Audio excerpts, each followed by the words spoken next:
बिस्मिल्लाहिर्रहमानिर्रहीम। दोस्तों, आज आपको वज़ू के ताल्लुक़ से एक अहम बात बतानी है। दोस्तों, बहुत सारे हज़रात ये बात पूछते हैं कि जी हमारे घरों के अंदर औरतें या हमारी बच्ची वॉश बेसिन में या टंकी ऊंची लगी हुई है, वहाँ पर खड़ी होकर वज़ू करती है, और कभी कभार हम भी वॉश बेसिन में खड़े होकर वज़ू कर लेते हैं और उसकी छींटें हमारे ऊपर आ जाती है। तो क्या हमारा वज़ू हो गया या नहीं हुआ? और वो जो छींटें हमारे ऊपर पड़ी है, तो क्या अब हम नापाक होंगे या पाक रहेंगे?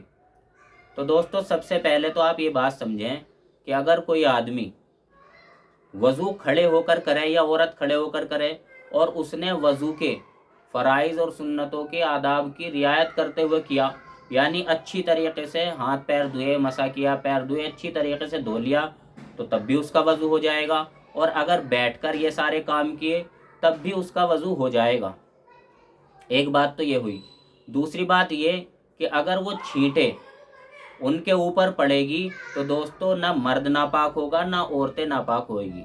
लेकिन दोस्तों, बेहतर बात यह है कि उन छींटों से बचा जाए।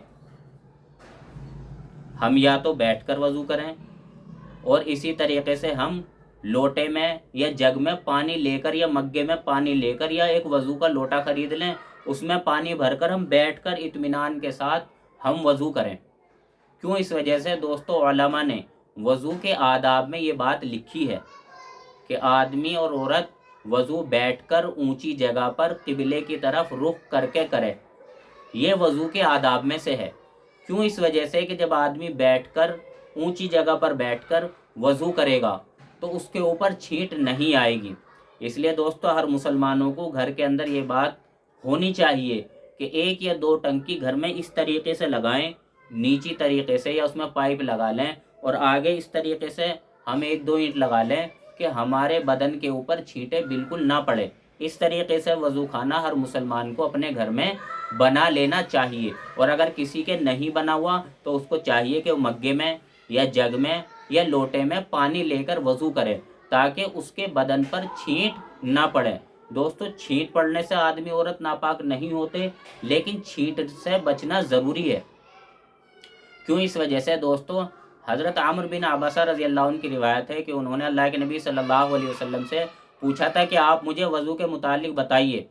तो अल्लाह के नबी सल्लल्लाहु अलैहि वसल्लम ने इरशाद फरमाया था कि जब कोई आदमी सवाब की नीयत से वज़ू करता है और वो कुल्ली करता है, नाक में पानी डालता है, नाक साफ़ करता है, तो उसके ये वाले चेहरे के गुनाह, नाक के गुनाह और मुंह के गुनाह अल्लाह तबारक व तआला ख़त्म कर देता है। इसी तरीके से हाथ धोने से, चेहरा धोने से, सर का मसा करने से और पैर टखनों तक धोने से, इनसे भी गुनाह पानी के ज़रिए से झड़ जाते हैं। तो दोस्तों, वो जो पानी होता है वो गुनाह के असरात को लेकर नीचे गिरता है। हालांकि वो पानी नापाक नहीं होता, लेकिन गुनाह के असरात को लेकर वो खींचकर पूरे बदन से जहाँ जहाँ धोया जाता है, मसा किया जाता है, उन सारे को खींचकर उसके ज़रिए से नीचे गुनाह हमारे झड़ते हैं। तो दोस्तों, उलमा इसीलिए कहते हैं कि बेहतर नहीं है कि वो गुनाहों में जिस पानी के अंदर गुनाह मिल गया हो, मिक्स हो गया हो, तो बेहतर नहीं है कि वही छींटें हमारे बदन पर दोबारा आए, क्योंकि उस पानी में गुनाह के असरात रहते हैं। हालांकि वो उस पानी से आदमी औरत नापाक नहीं होते, लेकिन बेहतर यही है कि उस पानी से बचा जाए। इसीलिए वज़ू के आदाब में ये बात है कि आप ऊंची जगह पर क़िबले की तरफ रुख करके वज़ू करें और बैठ कर वज़ू करें।